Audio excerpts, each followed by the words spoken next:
Hey everyone, it's Chow here, and today we are going to discuss a little bit about endomembrane systems. So let's get started. So an endomembrane system within the cell actually consists of a couple of things, including aspects like the plasma membrane, as well as the nuclear envelope, the ER, the Golgi, and lysosomes are often included as well.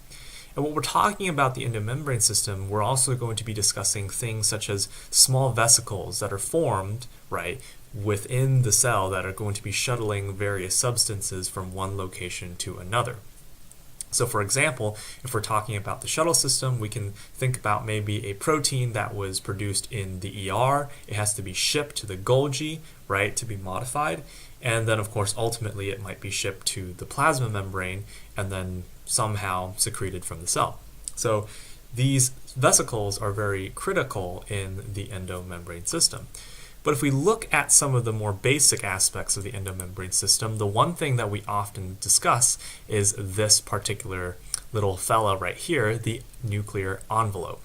Now the nuclear envelope is very interesting because it's doubled layered. So you have the nucleus hanging out over here, and you actually have a double layered membrane, right, that's formed on the nucleus, and it holds everything inside, like your chromatin as well as your nucleolus.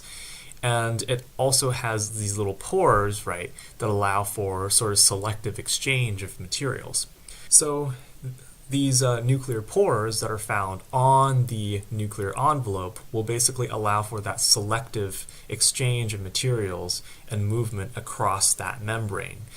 Now, what's really interesting too is that if you can look here, the cisternae of the endoplasmic reticulum is often continuous in some parts with the nuclear envelope. So that's just one thing to keep in mind. Now, speaking of the endoplasmic reticulum, it's basically nothing more than a network of sort of interconnected membrane channels that are going to be extending from the nucleus into the cytoplasm. And the endoplasmic reticulum is kind of broken up into two main types. We have the rough ER as well as the smooth ER. The rough ER is called such because you have ribosomes that are attached to it. So what's really fascinating is that the ribosomes, right, they translate that mRNA message into a protein polypeptide message, or I should just say polypeptide, which can be a protein message eventually, but they translate that and it actually just goes right into the rough ER, which allows for sort of this modification, folding, as well as transport. Then we also have the smooth ER, which is really only different from the rough ER by the lack of ribosomes attached. So it looks like it's very smooth. Whereas with the ribosomes attached, it gives it sort of a bumpy, warty look to it, which is why it's called the rough ER. So the smooth ER does not have those ribosomes attached, and this basically means that it's not going to allow for that direct translation of that polypeptide and then going it right into the ER itself. It doesn't have the ribosomes, so it can't really do that. But what it can do is it can modify small molecules and also synthesize very critical things like lipids, including phospholipids, as well as hormones such as steroids. So there you go, the ER in a nutshell. Now, oftentimes when we're talking about things like the secretory pathway, a lot of the materials that are kind of processed and modified in the rough ER will eventually be also transferred to the Golgi apparatus, which is sort of this stack of little sacs right there. And what's really interesting about the Golgi apparatus is that it's, first of all, made of different flattened sacs called cisternae, and it can also further modify certain proteins. For instance, one very common modification is glycosylation. So you're basically adding certain sequences of carbohydrates onto your proteins. And it also kind of allows for concentration and sorting of various proteins for transport, especially if we're talking about the secretory pathway.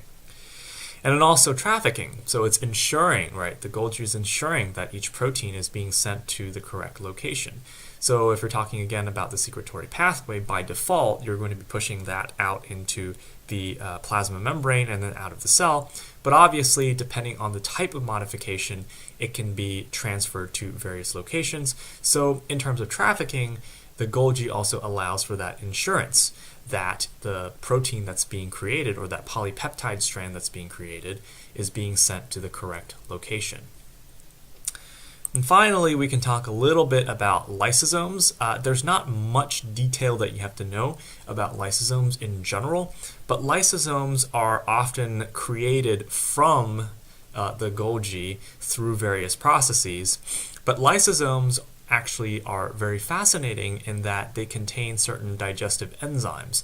So if you have macromolecules that are in the cell, the lysosome can actually bind to vesicles of those macromolecules. So for instance, if you have some kind of a macromolecule that's taken in, right, in a food vacuole, it can actually hybridize and form that little big old structure right there with the lysosome. So the lysosome actually fuses with the food vacuole, and the lysosomal enzymes can start breaking down through digestion and break down, right, those macromolecules or whatever is inside these little food vacuoles.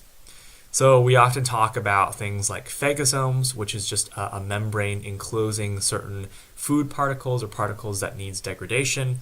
And then we also talk about phagosomes plus the primary lysosome, which actually ends up making the secondary lysosome.